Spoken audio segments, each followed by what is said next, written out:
Hi, this is Pat Moorhead with More Insights and Strategy, and we are here for another 6-5 Insider with this incredible Qualcomm chief economist that we'll bring in later. But Daniel Newman, how are you, my friend?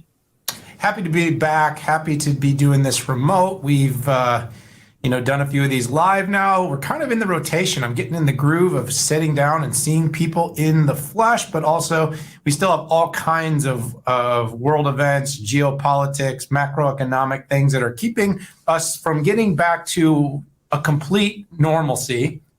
So here we are. And by the way, macro events, geopolitics, having a podcast about that topic today. And boy, Pat, this is one of my favorite things.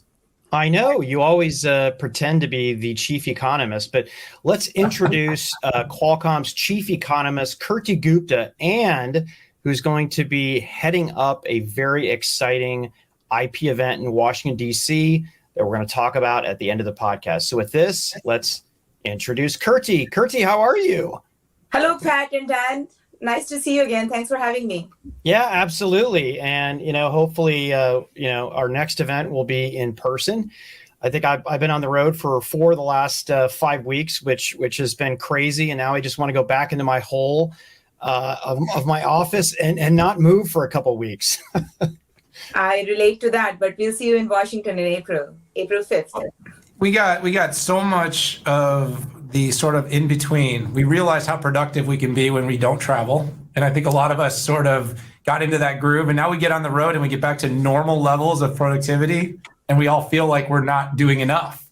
And so it's kind of this back and forth feeling like I want to get out, but at the same time, I want to get back to my office because I get so much done when I'm there. So hopefully we can find balance and some sanity here because there doesn't seem to be much in the world these days. And we're going to talk more about that on this show. But Kirti, in the spirit of this, of introducing you, first time joining 6-5 Insider, talk about the role of a chief economist at a large tech company like Qualcomm. What does that mean? What do you do? Yeah, this idea of chief economist, office of the chief economist, has become a pretty common one over the last 20 years in the tech industry. Every single one of our tech peers has one. Microsoft, Google, Amazon, Uber, Yelp, Zillow, Redfin, you name it. And frankly, each one of them look quite different based on what they do. But there's one thing that's similar, and that's common to tech. It's the economy of scale. So for these offices to be able to explain the value proposition of their technology to the stakeholders is critical. This is part of what we do at Qualcomm, right? We try to explain the value, evidence-based approach for the value of the mobile technology and of our technology to the rest of the world, putting really, numbers to the stories here, right? Method to the madness. And the other thing I would say that is unique and specific to us at Qualcomm is we're working on technologies, whether it's 5G or semiconductors. It's the thing that the geopolitical axis is currently spinning upon. So we really work at the intersection of legal, policy, and business for unpacking these issues and providing the evidence-based analysis for them. Yeah, so Kirti, you must be a very popular person right now, given everything that's going on. But one thing we absolutely wanted to hit you with first was inflation, right? Everybody agrees that it's happening. Nobody seems to agree on why it's happening or how long it's lasting. And I wonder if you could just shed some quick light on this. Isn't that the topic of the day, as it should have been? Removing my Qualcomm or tech hat off for a moment, because tech has growth opportunities that go beyond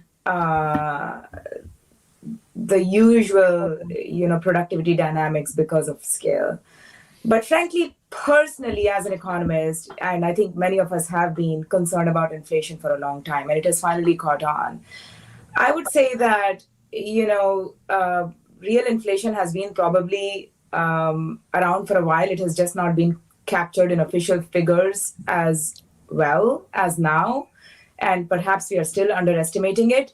Bottom line, you would hear officially the two factors conflating with each other and making inflation, driving it together.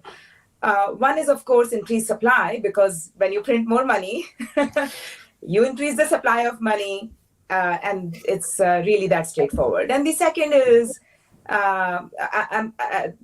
is basically this constraint in the supply chain that is creating shortages. So on the other hand, there is more demand because of this increased supply of money, and on the other hand, there is lower supply because of these choke points.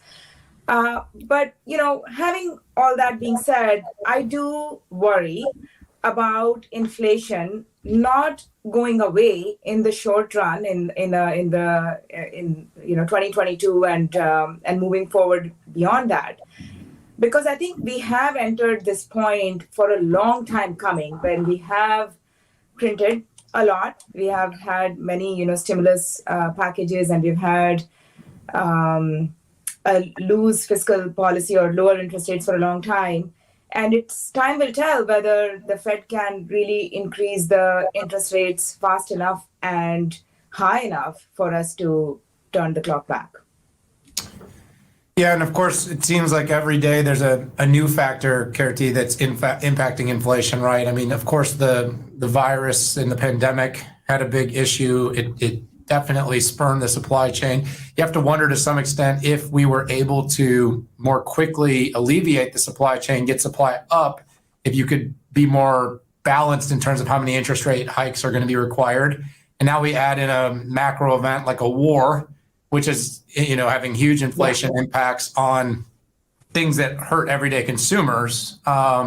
Gas, of course, is the most obvious one, but groceries, I mean, anyone that does the shopping in the household has probably noticed their bills have gone through the roof. So you've seen a huge spike in luxury items in the high end of the market because they can't get supply. They can't get enough high-end housing and automobiles and yachts and all that stuff. But the real pain is in that, in that everyday item area where we just can't seem to create enough and alleviate enough. And then raising rates is hard on a lot of the same group, because now you have those same people paying higher interest on their credit cards, higher interest on their car loans, their student loans. So it's a really vicious cycle that it seems that we did a lot of this to ourselves. But you know what? We could probably talk about this for the whole show. And I'm glad we had the chance to get you on this, Kirti, but I'm going to pivot, because doing the role you do at Qualcomm, I want to talk a little bit about 5G. Standards, which your leadership event is going to focus a lot on. We now have this global 5G standard. I think we can all agree it's been transformational. It's transforming industries. It's transforming our lives. Anybody that's got access to a good 5G connection, millimeter wave especially, can just realize how great it is. But there's some turbulence. We hear about things like decoupling and bifurcation of markets and standards. Talk about that, because it isn't all straightforward and all built on a standard that everybody is just saying, yes, we accept that. Yeah, so, I was talking about tech being an economy of scale. That's critical in today's world. So when we talk about standards, for example, let's start with, the famous wireless communications or cellular standards that we all use in our cell phones or tablets that drive the world, or the Wi-Fi standards you're probably using for connectivity. These are largely global standards. They are standards that the entire world and the entire global industry is adhering to. And that's just how, the industry has evolved. It has realized that if we have this economy of scale, then we can create an ecosystem where different companies around the world can pool their resources for joint innovation. Now, with the current crisis, I think in Russia, Ukraine, we have unfortunately realized that war is not inevitable. It should, we're hopefully going to learn our lesson as a global society. But tech stands to lose and consumers stand to lose if we move away from these crises with a decision to bifurcate the world in different factions. And that's one discussion that's, I think, being had right now, whether it's these global standards or whether it's semiconductors. There's a real push because of these, global events to separate and bifurcate. And in some instances, we're going to have to do that. in the instances of driving these global technologies that really come to fruition 5-10 years into the future, to join the innovation agendas across the landscape for different companies. If we bifurcate and we live in these different worlds and develop these different technologies separately, not only do we lose the benefit of a joint innovation as consumers that we all enjoy, lower prices, etc., we also make the world a more dangerous place. So I hope that we are going to move away from this dynamic with a more, let us say, measured and surgical approach that allows us to continue to create a global tech ecosystem. Yeah, I think those are sage words. And, I like to simplify it for my audiences in terms of you just have, what's more productive, having multiple people working on the same problem at the same time or separating them? And if we do have these types of separation, we might get back to the world, even in smartphones, where you go to another country and your smartphone doesn't work, kind of like we did 15 years ago. Or an application builder builds an application and they have to do 4 different versions of it. And they probably won't do 4 versions of it to work on 4 completely different platforms. So it's definitely something that it would be nice to get back to, but it certainly doesn't look like we're headed in that direction. I'd like to switch to sustainability. I watched your panel on the Economist Sustainability event recently. You talked about how 5G enables a green, more sustainable economy. I had heard about sustainability on the 5G standpoint, not necessarily the green part, but how does it support both of them? So let me start by sharing, Pat. I think you've already heard this, but 5G isn't just faster 4G or faster than the previous generation of wireless. From 1G to 2G to 3G to 4G, or the generations, Gs we call them in the wireless technology, we at Qualcomm, I think we've been transforming the world. There are more mobile device connections today than number of people on the planet. But I still think of 5G as a paradigm shift, because it isn't just about connecting people to people, it's about connecting everything everywhere. So think of, connected cars, smart factories, transportation, health and education, etc. Because of that, it's really critical that this future, I would call it the infrastructure of our future connected world, the railroads, the waterways, the airways of tomorrow, support a sustainable planet. There's no planet B. So I think our engineers have really worked hard to create features that make 5G a more sustainable, greener technology for every unit of data that is consumed. By creating many, many technical features, I can put I'm an economist, but still a recovering engineer. I can put my engineering hat on and unpack it a little bit. But bottom line, when we did a study on 5G and sustainability, it is on our website, it shows enormous progress in terms of reduction of greenhouse gas emissions by 375 million metric tons by 2025, better water optimization, saving water up to the usage of 4 million households in the United States every year, lower use of pesticides, cutting them by basically half, and so on. And that is because of, essentially going in and changing various use cases because of making them more connected. Connected farms, connected cars, and transportation, etc.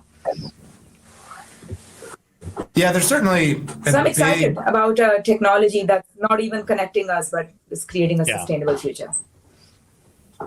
Yeah, there's certainly a lot of focus on sustainability right now, and it's good to see you kind of pulling the threads, tying together the interest both from an internal and an external viewpoint. I want to pivot back a little bit to the shortage. So you alluded to this. Mm-hmm. We saw how fast digital accelerated in the pandemic, drove huge demand for mobile devices, PCs. You guys, as Qualcomm, had some great numbers and results despite managing all kinds of challenges in the supply chain. But the chipset shortage is a real issue. It is contributing to inflation. It is contributing to broader challenges, and some of the bifurcations and such that you mentioned are a byproduct of the world not agreeing on how this should get handled. So what is your take? How do we handle this right now, given all of the external circumstances we're dealing with? Whether it's standards or it's semiconductors, maintaining a global ecosystem would be beneficial for all of us, somehow finding a way to do that. Let me just share with one example. Frankly, this business of chip shortage is nothing new in the industry. This chip industry, as you probably know, is a cyclical one. We have seen shortages before and we have handled them. The pandemic has, revealed some of these long-standing cycles. But what has changed is, of course, the geopolitical nature of our planet. So there's a lot of discussion about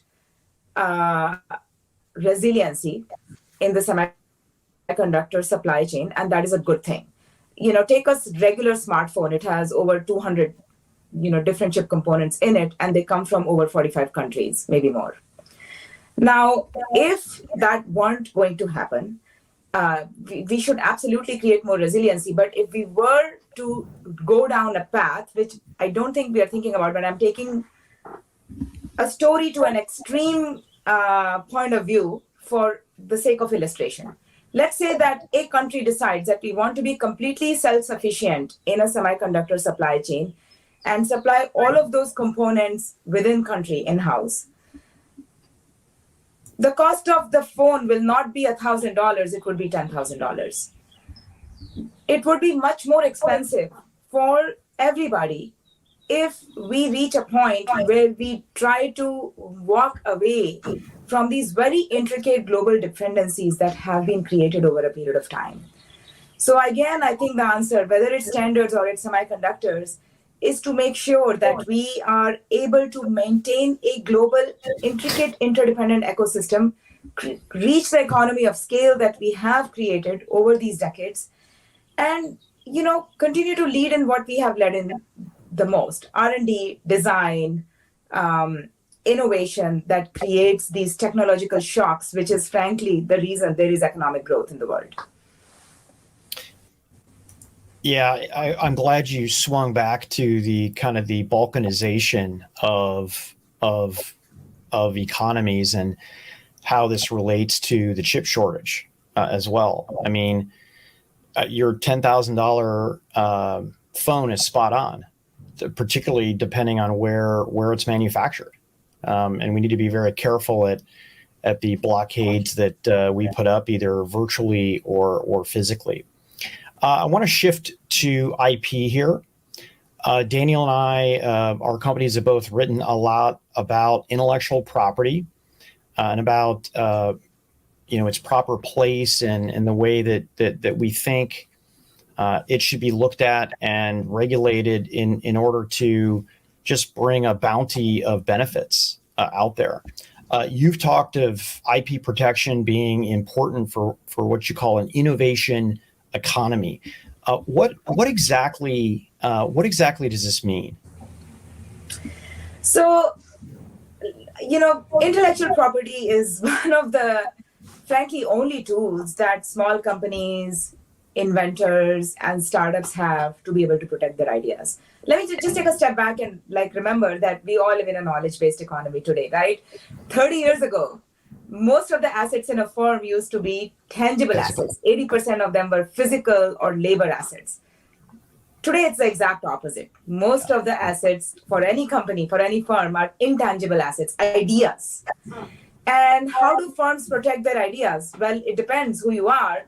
But sure, if you're a small company, you're a startup, you're an inventor, you can only protect ideas with the help of intellectual property, those kinds of systems. Because if you're a large firm, if you're vertically integrated, if you are a big platform, you have many other ways to protect your ideas, right? You can vertically integrate. You can take your ideas, put them in the product, take them to market.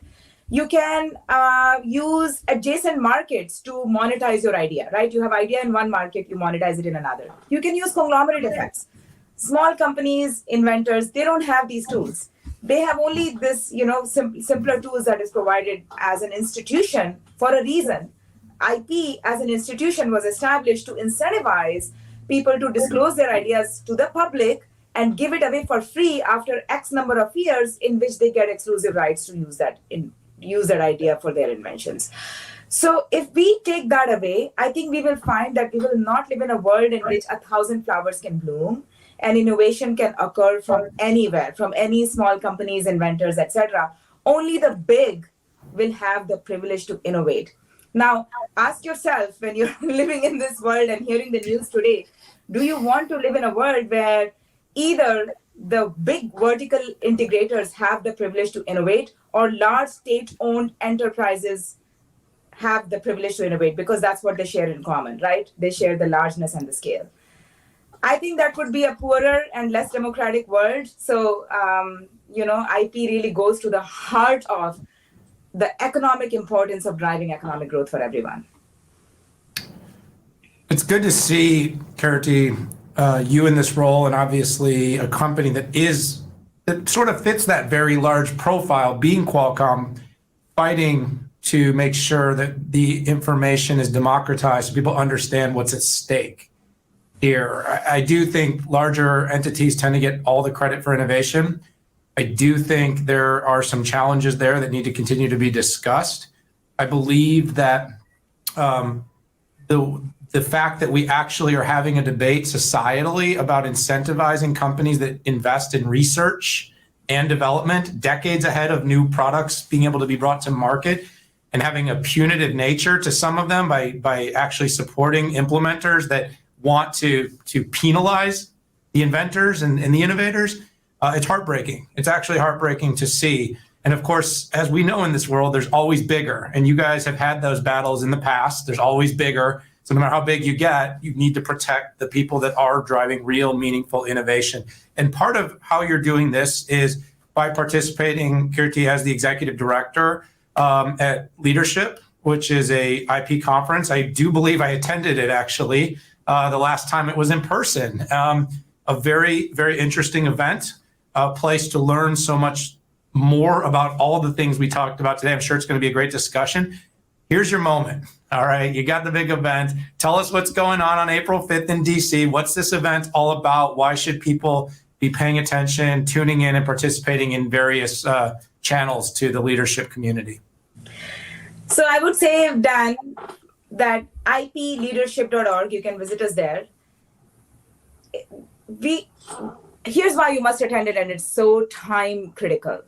It's this unique moment in time when we need to have these discussions on innovation, intellectual property, and competition under the broader umbrella of what's happening today, the geopolitics of technology, the importance of economic growth, and national security.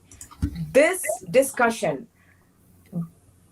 puts everything in a common nexus. It tries to identify what are the connections between these various issues, so that we don't look at intellectual property in isolation or innovation policy in isolation. These are tools for us to achieve the broader objectives we're all asking ourselves societally right now.